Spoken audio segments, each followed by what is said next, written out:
कारसरात्मिका शोभाकमस्करे नित्ये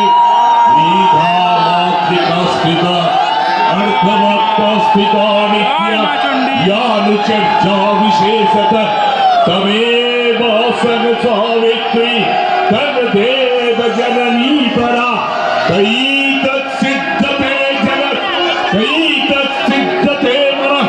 तैतत्सिद्धते सर्वं तैतत्सर्वदेवता प्रथमं शैलपुत्रीति द्वितीयोऽयं ब्रह्मचारिणी तृतीयोऽयं चन्द्रघण्टेति उष्माण्डेति चतुर्थमः पंचमं स्कंदमापेति षष्ठं कात्यायनी तथा सप्तमं कालरात्रीति महागौरीति च अष्टमं नवमं सिद्धिदात्री च नवदुर्गा